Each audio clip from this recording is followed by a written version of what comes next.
हाँ अल्लाह जिंदाबाद जिंदाबाद। ये तेरा अपना जहन है, ये नहीं करे तो ये हो जाएगा। आओ एक बात बता दूं, हारून रशीद का दरबार है, जुनैद बगदादी दरबारी पहलवान है। इतना बड़ा पहलवान है कि नाम सुन के लोगों के माथे पे पसीना आ जाता है। जुनैद बगदादी की कहानी दुनिया ने सुनी है। साहिब जरा तवज्जो से सुनना, वाकया सुनाना मकसद नहीं है, अंदाज़े बयां मेरा बहुत शौक नहीं है, शायद कि उतर जाए तेरे दिल में मेरी बात, बस कुछ बात दिल में उतारना चाहता हूँ। जुनैद बगदादी दरबारी पहलवान है, इनके नाम से पहलवानों के माथे पे पसीना आ जाता है। बादशाह की करवट में आपकी कुर्सी लगा करती थी और कुर्सी पे आप बैठा करते थे। एक दिन दरबार सजा है, कुश्ती हो रही है, पहलवान लड़ रहे हैं। उसी अखाड़े के अंदर एक बड़ा कमजोर, बड़ा नहीफ नातवा, इतना ताकतवर आदमी के पैर कांप रहे हैं, चल रहा है तो बदन कांप रहा है, बोले तो होठ कांपे, सही से पलक भी नहीं झपक पा रहा है। आके अखाड़े में खड़ा हुआ और कहने लगा, बादशाह मैं कुश्ती लड़ने के लिए आया हूँ। कहा किससे कुश्ती लड़ोगे? कहा तेरे बगल में जो जुनैद बगदादी बैठा है, मुझे इससे कुश्ती लड़नी है। जैसे इतना आने वाले ने कहा था कि मुझे जुनैद बगदादी से कुश्ती लड़नी है, अब मैदान अखाड़े का मंजर ही बदल जाता है। बादशाह हंसा, हंस के कहा तूने शायद इसे पहचाना नहीं है,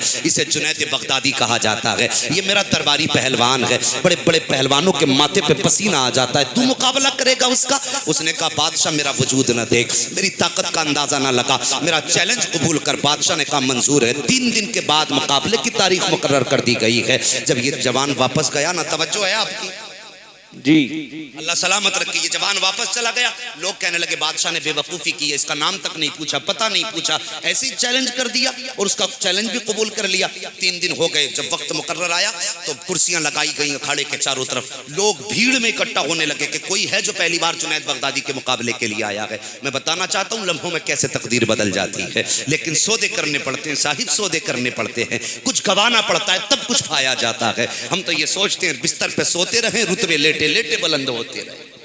सुभान अल्लाह। हमारा मिजाज ही, हम तो सोचते हैं कोई ऐसी चादर उड़ा दो जो एक रात में हम बस वली बन जाएं। साहिब कुछ खोना पड़ता है तब जाके रुतबे बुलंद होते हैं। कुर्सियां लग गई, चारों तरफ से भीड़ जमा हो गई, लोग घड़ियां देखने लगे, जैसे सूरज चढ़ता था वैसे भीड़ बढ़ती थी।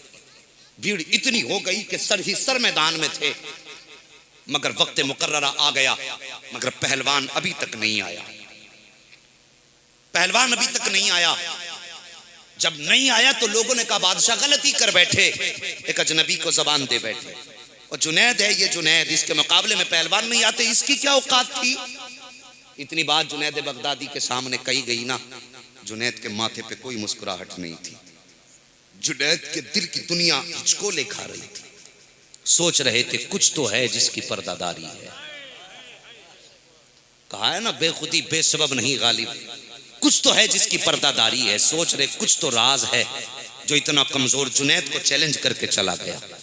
वक्त होने लगा, दरबार में शोर मच गया, बादशाह खत्म करो अब नहीं आने वाला, बात हो रही थी। अचानक दूर से धूल उड़ती नजर आई। लोगों ने कहा ठहरो शायद कोई आ रहा है। जैसी धूल ये चेहरे में बदली है, साफ चेहरा नजर आया, वो कोई और नहीं वही पहलवान था जो चैलेंज करके गया था। अल्लाह अकबर, हाथ उठा के कहा ठहर जाओ मैं आ गया हूँ, कुश्ती के लिए तैयार हूँ। उसका इतना कहना था जुनैद के माथे पे पसीने के कतरे टपकने लग जाते हैं। आकर के इसने मैदान में अपने अखाड़े में आकर के चैलेंज किया, आओ जुनैद आ गया हूं, मुझसे मुकाबला करो। इतनी बात कही थी, जुनैद बगदादी मैदान में उतरे हैं। अब जरा तवज्जो से सुनना जो बात मैं करने लगा हूं। जैसी मैदान में उतरे हैं, आपने देखा होगा पहलवान पहले हाथ मिलाया करते हैं, उसके बाद कुश्ती का आगाज होता है। जैसी जुनैद बगदादी ने हाथ आगे बढ़ाया है, आने वाले ने भी हाथ आगे बढ़ा दिया। जब हाथ से हाथ मिला है तो इस आने वाले ने जुनैद का हाथ नहीं छोड़ा है, बल्कि इशारे से जुनैद को करीब किया है, और करीब करने के बाद अपना मुंह जुनैद के कानों के करीब किया था,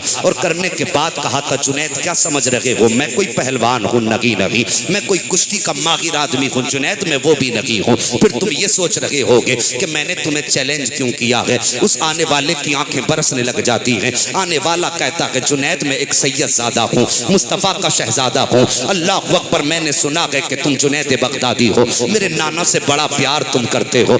जुनैद बगदादी मेरी मजबूरी इस मैदान तक लेकर के आई है। जुनैद पाकों ने घर में डेरे लगा लिए हैं। बच्चों की भूख का आलम यह है कि कई दिन हो गए हैं खाने नहीं मिला है। और कई वक्त खा करके नबी को भूलने वालों, पेट भर करके चैन से सोने वालों, ये नबी के घराने की शान देखो। सैयदजादा कहता है कई दिन हो गए हैं सैयदों के हलक से एक लुकमा नहीं उतरा है। आज बच्चों की गुर्बत की वजह से आलम यह है कि उनके बदन के कपड़े इतने फट चुके हैं कि जगह जगह से जिस्म नजर आता है। इस वजह से हमने बस्ती छोड़ दी है, जंगल में आके बसेरा कर लिया है। सुना है जुनैद जो तुझे हरा देगा उसको इस शहर में बड़ा इनाम दिया जाएगा। ए जुनैद बगदादी, आज मैं तेरे सामने इसलिए आया हूँ कि आज तू मुझसे कुश्ती हार जा। मैं वादा करता हूँ कयामत के दिन तुझको इज्जतों का ताज अपने नाना के हाथ से दिलवाऊंगा। अल्लाह अकबर। इतना सुनना था, जुनैद बगदादी के दिल की दुनिया बदल जाती है। जुनैद के दिल में ख्याल आता है जुनैद तेरी हुकूमत, तेरी पहलवानी का चर्चा पूरी सल्तनत के अंदर है। लोग तेरी ताकत का लोहा मानते हैं। क्या जुनैद आज लम्हों में इज्जत गवा देगा? ये ख्याल भी जुनैद के जहन में है। और फिर उधर आखिरत की इज्जत के जलवे जुनैद की नजर में है। जुनैद कहते हैं क्या ये सच है जो ये कह रहा है? अगर ऐसा हो गया तो जुनैद की इज्जत की महराज हो जाएगी। तकबीर, नारे तकबीर। और से सुभान अल्लाह। इधरी वाले बोल रहे हैं इनकी अपनी मर्जी है। हाथ अगर हसनैन के नाना से अच्छे हैं तो रखो जेब में, अगर दिल जान उनके नाम पे तो सारे उठा के कह दो या रसूल अल्लाह। अल्लाह सलामत रखे जिन्होंने हाथ उठा दिए। अल्लाह सैयदजादों के सदक़े में इन्हें उस वक्त तक मौत न दे जब तक महबूब का मदीना ना दिखा दे। हाँ साहिब तवज्जो करो। जुनैद बगदादी के कान के करीब सैयदजादे ने अपने होठ किए और होठ करके कहने लगे वादा करता हूं यहां आज हार ले, कयामत में इज्जतों का ताज नाना से दिलवाऊंगा। जुनैद ने गौर किया क्या ये सच कह रहा है? क्या ऐसा हो जाएगा? अल्लाह अकबर। जुनैद बगदादी के जहन में कई सवाल हैं, मगर साहिब किस्मत जोरों पे थी जुनैद बगदादी की। हाँ, कितने लोग तो ऐसे हैं कि सैयदों से सर्टिफिकेट मांगते हैं। तेरे पास शजरा है तो दिखा, और रहम करो अपने ऊपर, किसी से जात के शजरे न मांगा करो।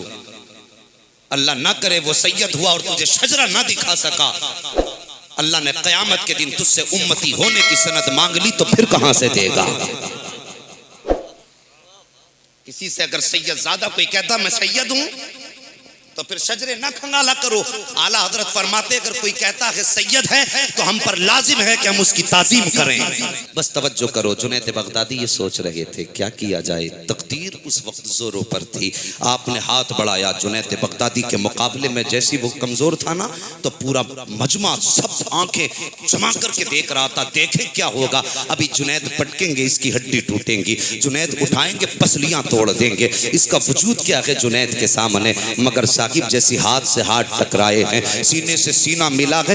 दुनिया ने देखा, पलक झपकी थी, जुनैद नीचे था, शहजादा सीने पे बैठा हुआ था, सैयदजादा सीने पे था। लोगों ने शोर मचा दिया ये धोखा है, हो नहीं सकता। लगता है जुनैद का कदम फिसल गया है, जुनैद का कदम फिसल गया है, जुनैद का कदम फिसल गया है। दोबारा कुश्ती हुई, फिर सैयदजादा सीने पे था। 3 मर्तबा कुश्ती हुई है, तीनों मर्तबा सैयदजादा सीने पर था। जब 3 मर्तबा सैयदजादा जीत जाता है, अब लोग आए हैं, सैयदजादे को कांधे पर बैठाया है। और वो कौम जो कल तक जुनैद को सर पे बैठा रही थी आज ठोकरें मार के जा रही है। कह रहे हैं जुनैद तूने खानदान की नाक कटा दी है, जुनैद तूने दरबार का नाम मिट्टी में मिला दिया है। आज के बाद तू अपने साथ रखने के लायक नहीं है। दुनिया ठोकर मार रही थी, लेकिन साकिब अजीब ही मंजर था कि दीवानों की नजरों को जहां देख रहा है, दीवाना खुदा जाने कहां देख रहा है। दुनिया ठोकर मार रही थी, लेकिन जुनैद की नजरें तो मैदान कयामत पर टिकी थी। उन्हें लगता था काश अभी कयामत आ जाए और अभी जुनैद को इज्जतों का बदला मिल जाए। ये सोच करके जुनैद आखिर में उठे हैं। और उठने के बाद आप जब चले हैं, अल्लाह अकबर, चले अपने घर पे पहुंचे हैं, जाकर के बिस्तर पे लेटे हैं। अपनी हार का भी ख्याल आ रहा है और जन्नत के इनाम का भी ख्याल आ रहा है। सोच रहे हैं क्या ये सैयदजादा सच कह के गया है? क्या जो इसने कहा है ये पूरा किया जाएगा? ये सोचते सोचते आंख लग जाती है। इधर बिस्तर पे आंख आंख लगी है, ख्वाब में मदीने वाले मुस्तफ़ा आ जाते हैं, मेरे सरकार जलवगर हो जाते हैं। जुनैद बगदादी फरमाते हैं लोगों तुम्हें क्या बताऊं, अचानक मेरे घर के अंदर रोशनी हो गई, खुशबू ही खुशबू हो जाती है। मदीने की जमीन से एक बादल उठा है, जब जुनैद के आंगन में आके ठहर जाता है, उस बादल के अंदर से एक जवान निकला जो मेरे आंगन में खड़ा हो गया। चेहरा बड़ा हसीन था। दूसरा बादल आया है, उस बादल से जो चेहरा निकला है उस चेहरे पे नजर थमती न थी। मैंने चेहरा देखा, आने वाले ने कहा था जुनैद, कहा जी, का पहचाना, कहा कौन, कहा मैं तुम्हारा रसूल हूँ। कहते इतना मैंने सुना है बदन कांप जाता है, उठा आका के कदमों पे गया और मैंने कहा आका आने की जहमत कैसे की, हुक्म फरमाते थे गुलाम हाजिर हो जाता। कहते जैसी मैंने इतनी बात कही है आका फरमाते जुनैद तू बिस्तर पे लेट के यही सोच रहा था कि मेरे बेटे ने जो तुझसे वादा किया है वो सच्चा होगा कि नहीं होगा। तू ये सोच रहा था कि कयामत कब आएगी, कयामत आज ही आ जाए और इज्जतों का ताज आज पहना दिया जाए। आका फरमाते जुनैद सुन ले, तूने मेरे बेटे पर रहम किया है, अपनी इज्जत को मेरे बेटे के कदमों पे कुर्बान किया है। ओ जुनैद सुन ले, हम वो हैं कि अपनी औलाद पर एहसान किसी का ज्यादा दिनों तक नहीं रखा करते हैं। ए जुनैद तूने आज ही मेरे बेटे पर इज्जत कुर्बान की है, खड़ा हो जा, कयामत बहुत देर से आएगी, आज ही मोहम्मद तुझे विलायत का ताज अता फरमा दे। नारे तकबीर, नारे तकबीर, नारे रिसालत, नारे रिसालत, फैजाने शाहदी, फैजाने शाहदी, उर्से मुक़द्दस, उर्से मुक़द्दस, नारे तकबीर, नारे रिसालत, जिंदाबाद जिंदाबाद। हाँ साहिब, रात गुजरी, अभी सुबह सही से हो नहीं पाई थी, जितने वली थे बगदाद के सबाब की चौखट पे खड़े थे, सबाब की चौखट पे खड़े थे। और कोई कहता था जुनैद मुबारक हो, कोई कहता हो जुनैद कुतबियत मुबारक हो, कोई कहता था विलायत की शानशाही मुबारक हो, कोई कहता था ये मसनद मुबारक हो।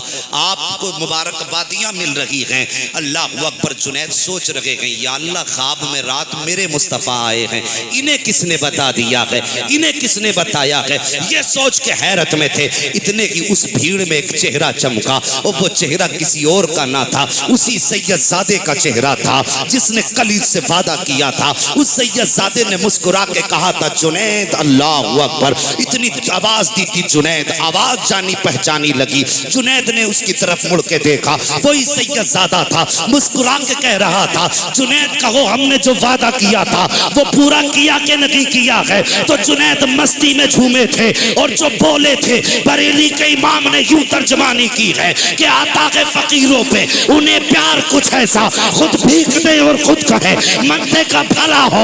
आला हजरत कहते हैं कौन देता है, देने को मुँह चाहिए, देने वाला है सच्चा हमारा नबी।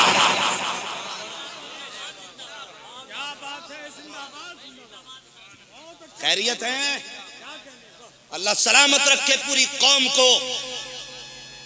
और साहिब तुम्हारा कोई भी पीर हो, सिलसिला कोई भी हो, ये सारे सिलसिले जाके मेरे नबी के कदमों पे ठहर जाते हैं। हाँ, नबी की महफिल में चाहे वो रज़वी हो, कादरी हो, चिश्ती हो, शेरी हो, हशमती हो, बरकाती हो, मैं कहता हूँ ये सारे नाम मुस्तफ़ा के चमन के खिलने वाले फूलों के हैं। हमें फुर्सत ही नहीं मिलती झगड़ों से, गले काट डाले, ऐसा लगता है पीर नहीं लड़ाने की मशीन हो गए हैं। अल्लाह वाले लड़ाने के लिए नहीं आए बल्कि टूटे दिलों को मिलाने के लिए आए। और मेहरबानी करो किसी का दिल ना दुखाया करो। मैं तो एक सीधी सी बात कहता हूँ माजरत के साथ, उलमा इकराम से माजरत चाहता हूँ, छोटा मुंह बहुत बड़ी बात करने लगा हूँ। मैं एक बात कहता हूँ, अपने पीर को छोड़ो मत, दूसरे के पीर को छेड़ो मत। बस मैं साफ कहता हूँ, रज़वी हो, कादरी हो, चिश्ती हो, हशमती हो, बरकाती हो, ये सब कुछ बाद में हो, मदीने वाले के नौकर पहले हो। हाँ, मुस्तफा के नौकर पहले हो। जब उनके नौकर हो तो पहले गुलाम बनो। मेरे नबी ने फरमाया कुल्लुल मोमिनीना इख्वा, सारे ईमान वाले आपस में भाई भाई। ए बेटे अब उठा के पीछे शिफ्ट कर दिए, ये नबी ने कहा। हम मोमिन को गाली बक के कहते जन्नत के ठेकेदार हो गए। हम किसी का दिल दुखा के कहते जन्नत हमारे बाप की हो गई। चलेगा बेटे कयामत में पता, जन्नत तेरे बाप की है, जन्नत रसूल पाक की है। हम भी देखेंगे, तुम भी देखोगे। ज्यादा इतराने की जरूरत नहीं है। खुदा की कसम मेरे नबी सजदे में रोए और फरमाया था, मेरे उम्मतियों जब भी रब से मांगो अल्लाह से जन्नत मांगा करो, अल्लाह से जन्नत मांगा करो। फरमाया जब बंदा 3 मरतबा कहता ना अल्लाह जन्नत दे, तो जन्नत खुद कहती है अल्लाह मुझे इसके मुकद्दर में लिख दे, मेहरबानी करो। बड़ी मुश्किल से दीन हम तक पहुंचा है, गले काट के नहीं पहुंचा। जानते हो, कटे हुए गलों को जोड़ के दीन हम तक पहुंचा है। आज हम आपस में एक दूसरे भाई का दुश्मन है। सिलसिले हमारे आपस के इत्तेहाद की दीवारें बन गए। ये सिलसिले तोड़ने के लिए नहीं, ये सिलसिले जोड़ने के लिए।